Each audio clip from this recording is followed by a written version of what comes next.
Chapter का नाम क्या है? अब क्या पढ़ेंगे हम लोग? त्रिभुज। ठीक, बोलो। तो सीधा सा हम कह सकते हैं तीन भुजाओं से घिरी आकृति क्या कहलाती है? त्रिभुज कहलाती है। तीन भुजाओं से घिरी आकृति त्रिभुज कहलाती है। इसका मतलब है कि हम त्रिभुज बना भी सकते हैं। ध्यान सुनिएगा, तीन भुजाओं से, तीन लिख लो आप लोग, तीन भुजाओं से घिरी आकृति, तीन भुजाओं से घिरी आकृति त्रिभुज कहलाती है। त्रिभुज कहलाती है। तीन भुजाओं से घिरी आकृति त्रिभुज कहलाती है। हो गया? तीन भुजाओं से घिरी आकृति क्या कहलाती है? त्रिभुज कहलाती है। समझ गए? इधर सुनिए ध्यान से। तो हमने ये जो कहा है उसके आधार पर हमने एक त्रिभुज बना लिया। वो कैसा है हमको नहीं पता, हमें नहीं पता कौन सी भुजा छोटी है कौन सी बड़ी है, हमको कुछ नहीं पता। हमने बस खाली तीन ठो लाइनें खींच ली तो एक त्रिभुज का निर्माण हो गया। ये कौन सा त्रिभुज है ना हम बता पाएंगे ना हमसे मतलब है, हमको बस इतना पता होना चाहिए कि ये त्रिभुज है। अब ध्यान सुनना भैया, आपसे पूछा जाए इसमें कितने शीर्ष हैं तो क्या कहोगे? तीन शीर्ष। तो किसी त्रिभुज में तीन भुजाएं होती हैं और तीन शीर्ष होते हैं। एक भुजा है AB, एक भुजा है BC और एक भुजा है CA। तीन भुजाएं हैं। अब ध्यान सुनना, तीन, किसी भी त्रिभुज में तीन भुजाएं होती हैं, तीन शीर्ष होते हैं और कोण भी कितने होते हैं? तीन। तो इनको बोलते हैं कोण। इनको क्या बोलते हैं? ऐसे लगा दिया एरो, ये कोण है। अच्छा, क्योंकि कोण का मतलब भुजाओं के बीच का झुकाव। देखो ये आ गई ना वही भुजाएं जिनको पहले हम किरणों का प्रयोग करके बनाते थे एंगल। अब देखो वो क्या बना रही हैं? आकृति बनने पर उन्हीं का नाम क्या पड़ जाता है? भुजाएं। बोले ना, भुजाएं इस त्रिभुज का निर्माण कर रही हैं। त्रिभुज एक आकृति होती है। तो यहाँ पे किरण नहीं बोल रहे हैं, इनको हम क्या बोल रहे हैं? भुजाएं बोल रहे हैं। क्या बोल रहे हैं? क्योंकि भुजाओं की माप संभव है, किरण की माप संभव। समझ पाए? अब बताइए भैया, तो ये हैं अंदर की तरफ जो है ये कोण है और ये सब क्या है? शीर्ष। तो बताओ किसी त्रिभुज में कितनी भुजाएं होती? तीन भुजाएं, तीन शीर्ष, तीन कोण, बस। बोलो, अब ध्यान सुनिएगा, यानी कि शीर्ष कितने होते हैं? शीर्ष होते हैं तीन। भुजाएं कितनी होंगी? भुजाएं होंगी, ये तो सबको पता होगा ना पहले से। और कोण कितने होंगे? क्या किसी त्रिभुज में चार कोण हो सकते हैं? नहीं, बिल्कुल नहीं। ठीक, तीन। ओके। अब एक चीज़ आती है, सर इसमें और क्या क्या चीज़ें होती हैं? सारी चीज़ बता दीजिए सर, ताकि कैसा भी प्रश्न आए हमारा काम हो जाए।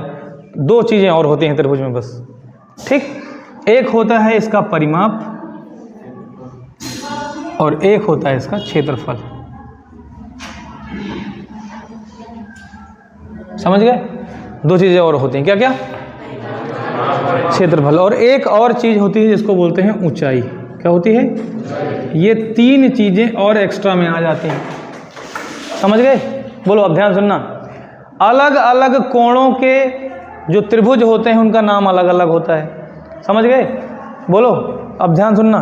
त्रिभुज का नाम उनकी भुजाओं पर नहीं आधारित होता है, उनके कोणों पर आधारित होता है। क्या? और कुछ त्रिभुज ऐसे हैं जिनका नाम उनकी भुजाओं पर आधारित होता है। समझ गए? यानी कुछ त्रिभुज ऐसे होते हैं जिनका नाम उनकी भुजाओं के आधार पर रखा गया है, कुछ त्रिभुज ऐसे होते हैं जिनका नाम उनके कोणों के आधार पर रखा गया है। समझ पाए? तो आपको त्रिभुज में खाली इतनी चीज़ पता होनी चाहिए बस। तीन चीज़ तो पहले से पता है, शीर्ष तीन, भुजाएं तीन, कोण तीन। बचा क्या? परिमाप, क्षेत्रफल, ऊंचाई। और जो क्वेश्चन आता है वो या तो कभी परिमाप निकालने के लिए कहेगा, या तो कभी क्षेत्रफल निकालने के लिए कहेगा, या तो कभी ऊंचाई निकालने के लिए कहेगा। मतलब हमको खाली तीन चीज़ पता करनी होती है बस त्रिभुज में। क्या?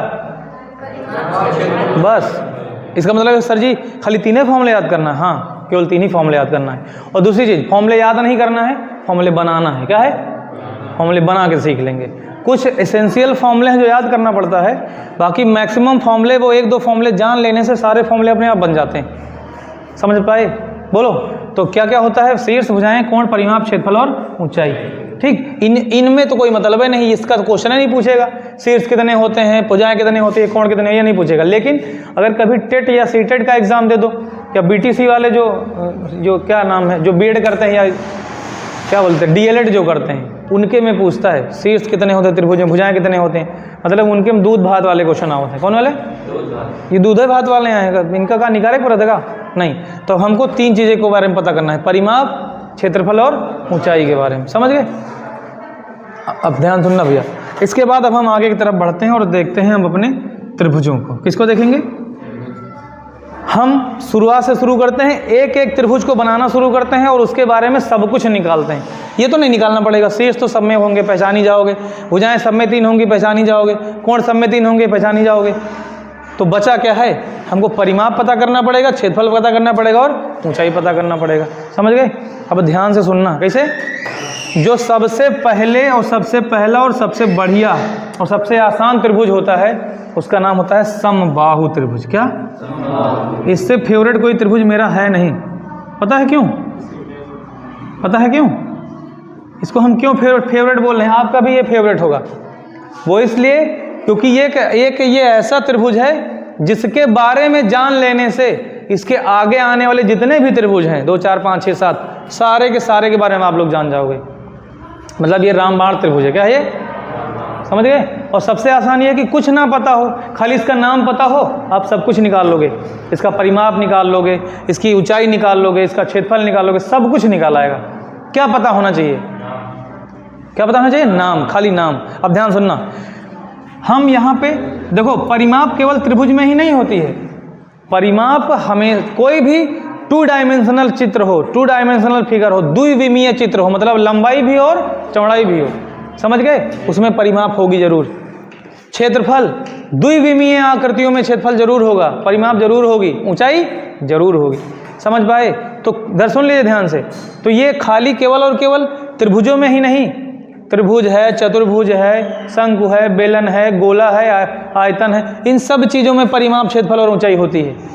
समझ गए? अब देखो परिमाप क्या होती है, हम एक जनरल खाली एक समझ बताते हैं। परिमाप के लिए हम कोई फॉर्मूला नहीं बता रहे हैं, ना हम त्रिभुज का परिमाप बता रहे हैं, हम बता रहे हैं परिमाप होता क्या है। परि का मतलब होता है चारों ओर, परि का मतलब क्या होता है, और माप माने होता है मापना। क्या होता है? तुम्हारे घर में घर में तो खेत नहीं होता, मतलब तुम्हारे खेत में भी घर नहीं होता, मतलब तुम्हारे यहाँ खेत है, मतलब तुम्हारे जो खेत हैं तुम्हारे मतलब बप्पा वाले, बाबा वाले, वो लोग छोड़े तैयार हैं, नहीं गए है कि नहीं?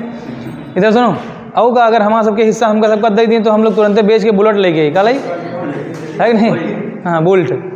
क्या समझे हैं? अब ध्यान सुनो भैया। खेत देखो, खेत में मेड़ कितनी होती? मेड़ 4 मेड़ होती हैं, 3 होती हैं, लेकिन 1 मेड़ होती है क्या? 1 मेड़ होगी तो तुम्हारा खेत कैसे माना जाएगा भैया? 1 मेड़ में कैसे खेत माना जाएगा भाई? 3 होंगी तो क्षेत्रफल होगा, 4 होंगी तो क्षेत्रफल होगा। 2 मेड़ है तुम्हारा खेत होगा क्या? नहीं, कम से कम 3, ज़्यादा से ज़्यादा 4, 5 भी हो सकती हैं, टड़वा भौंका हुए तो कोई पता लग के। बोलो अब ध्यान सुनना। तो परिमाप का मतलब होता है चारों भुजाओं का माप, जोड़ लेना, बस चारों भुजाओं को जोड़ लेना। आप अपने खेत जाइए, चारों मेड़ नाप लीजिए, जोड़ लीजिए, वही परिमाप है। समझ पाए? 4 की 4 मेड़े खाली जोड़ना है बस, और कुछ नहीं करना है। मेड़ों की लंबाई तो वही इसमें भी है, कोई भी आकृति हो, खाली आप जितनी भी भुजाएं हैं सबको जोड़ लीजिए, क्या कहलाएगा? तो यहाँ कह सकते हैं परिमाप मतलब होता है सभी भुजाओं का योग। क्या? सभी भुजाओं का योग क्या कहलाता है? मान लिया कि इसमें एक ये 3 लंबी है, ये 4 लंबी है, ये 5 लंबी है, हम आपसे कहें इस त्रिभुज का परिमाप बताओ। 5 4 9 3 12, बस हो गया? नहीं बता पाओगे? बोलो। हमने एक त्रिभुज आपको हमने आपको लिया एक चतुर्भुज बना दिया। ये चतुर्भुज बनाया, हमने कहा ये 2 लंबी, ये 2 लंबी है, ये 1 लंबी है, ये 1 लंबी है। बताओ इसका परिमाप कितना है? 2 2 4 5 और 1 6, बस हो गया। समझ गए? बोलो। तो परिमाप का मतलब क्या होता है? परि माने चारों ओर होता है, और माप माने मापना। अब वो चाहे 3 तरफ हो तो 3 तरफ मापेंगे, 4 तरफ, कुल मिला के बाहर की जितनी भी उसका जो लंबाई होगी वो मापते हैं। और ध्यान सुनना, यही जो परिमाप है, जब हमारे पास कोई वृत्त होता है, क्या होता है? वृत्त, तो इसका नाम बदल करके क्या पड़ जाता है? परिधि। समझे पाए? परिधि और परिमाप एक ही होता है, बस ये है कि जब 3 4 भुजाएं, मतलब सीधी सीधी भुजाएं होती हैं तो उसको परिमाप बोल देते हैं नापने पर अगर भुजाएं ना हो, घुमावदार वक्र हो, तो उसका नाम क्या पड़ जाता है? परिधि। समझ गए? बोलो। तो परिधि का मतलब होता है वृत्त में, परिधि का मतलब वृत्त में। तुम अपने खेत की चारों मेड़ों को परिधि भी बोल सकते हो। सौरमेढ़ को क्या बोल सकते हो? परिधि भी बोल सकते हो, लेकिन वो वृत्ताकार है नहीं तो परिधि नहीं बोलेंगे, क्या बोलेंगे? परिमाप बोलेंगे। क्या बोलेंगे? बताओ, इस कमरे का परिमाप होगा या परिधि होगी? परिमाप होगा, क्योंकि सर जी सीधी सीधी भुजाएं है ना, समझ पाए? तो परिमाप का मतलब होता है सभी भुजाओं का योग। क्षेत्रफल का मतलब होता है दुनिया में कोई भी आकृति हो, दुनिया में कोई भी आकृति हो, तुमको कोई नहीं, हम मना नहीं कर रहे हैं कौन सी आकृति है, तुम्हारे मन में जो भी आकृति आ रही है, अगर उसका क्षेत्रफल निकालना है तो आपको दो चीज़ें पता होना चाहिए। क्या? लंबाई और गुणे चौड़ाई। लंबाई चौड़ाई के गुणा करा दोगे क्षेत्रफल निकलेगा, समझ पाए? लंबाई चौड़ाई के गुणा करा दो क्या निकलेगा? कौन सी आकृति है हमको नहीं पता, कौन सी आकृति हमको नहीं पता, वो चाहे जो आकृति हो, चाहे वो त्रिभुज हो, वृत्त हो, चतुर्भुज हो, कोई भी आकृति हो, आपको क्षेत्रफल चाहिए तो लंबाई का गुणा चौड़ाई में ही करना पड़ेगा। अब हमको नहीं पता कि आप कैसे उसकी लंबाई चौड़ाई निकालोगे, समझ पा रहे हो नहीं? पर क्षेत्रफल चाहिए तो लंबाई और चौड़ाई का गुणा ही करवाना पड़ेगा, समझ गए? आकृति कोई भी हो, अगर लंबाई और चौड़ाई पता चल जाए, गुणा करा लेंगे तो क्या निकलेगा? क्षेत्रफल निकलेगा। और क्षेत्रफल का मतलब होता है अंदर का भाग। जैसे कि त्रिभुज का जो क्षेत्रफल होता है वो ये अंदर की तरफ, ये जहाँ मैंने लाइन खींची है ना, इसको क्षेत्रफल बोलते हैं। और बाहर वाले रास्तों को क्या बोलते हैं? परिमाप। रास्ते को नापोगे तो परिमाप कहलाएगा, अंदर कितनी जगह है उसको क्या बोलेंगे? क्षेत्रफल। और क्षेत्रफल का मतलब लंबाई गुणे चौड़ाई। बताओ, धान लगाते हो तो परिमाप पर लगाते हो या फिर क्षेत्रफल पर लगाते हो? क्षेत्रफल पर लगाते हो, बोलो। और जो सांड देवता का रोके के लिए तार लगाते हो, कहाँ लगाते हो? परिमाप पर। मतलब हम बाड़ लगाते हैं खेत में तो परिमाप पर लगाते हैं, और धान लगाते हैं तो क्षेत्रफल पर लगाते हैं, समझ पाए? बताओ तुम कहाँ बैठे हो? परिमाप पर बैठे हो, क्षेत्रफल पर बैठे हो? क्षेत्रफल पर बैठे हो। ये दीवारें कहाँ बनाई गई हैं? परिमाप पर। दीवारें परिमाप पर बनाई गई हैं, और सारे काम कहाँ होते हैं? क्षेत्रफल पर होते हैं। कोई दिख है? हाँ, पे मिनटो क्षेत्रफल है। और क्या करें? इधर अगला क्या आया? ऊंचाई। क्या? इधर देख लो ध्यान से, ऊर्ध्वाधर लंबाई को ऊंचाई बोलते हैं। ऊर्ध्वाधर लंबाई को क्या बोलते हैं? ऊंचाई। बताओ, इस कमरे की ऊंचाई हमको पता करनी है, ऊर्ध्वाधर लंबाई इस खंभे की तो होगी। हम यहाँ खड़े हैं, हमको बताना है कितना ऊंचा है, तो यहाँ से नाप लेंगे, सीधे नाप लेंगे ऊंचाई होगी। कि ऊंचाई ऐसे नापोगे, इस कोने से उस कोने तक नापोगे? नहीं, ऊंचाई वो नहीं होती है। ऊंचाई क्या होती है? ऊर्ध्वाधर लंबवत। अच्छा, तो हमेशा ध्यान रखो, ऊंचाई का मतलब होता है ऊर्ध्वाधर ऊंचाई। और जब भी कभी, सुन लो ध्यान से, जब भी कभी ऊर्ध्वाधर की बात करेगा तो समझ लेना उन दोनों के बीच में कोण कितने डिग्री का है? 90 डिग्री का। क्या? ऊर्ध्वाधर खाली बोल दे बस तो समझ लेना कि कोण कितना बनेगा? 90 डिग्री का ही बनेगा। यानी कि इसीलिए कहते हैं ऊंचाई हमेशा लंबवत ली जाती है। इसी का एक नाम और है, ऊंचाई हमेशा कैसे ली जाती है? लंबवत। लंबवत का मतलब कितना? 90 डिग्री। अच्छा, बोलो, जब भी कभी ऊंचाई लंबवत ली जाएगी तो कोण कितना बनेगा? 90 डिग्री का। दोनों भुजाओं के बीच में कोण कितना बनेगा? 90 डिग्री बनेगा। कोई दिक्कत? समझ गए? तो ये सारी चीज़ें हमने आपको बता दी। अब हम चलते हैं अपने समबाहु त्रिभुज पर। किस पर? समबाहु त्रिभुज पर। ठीक।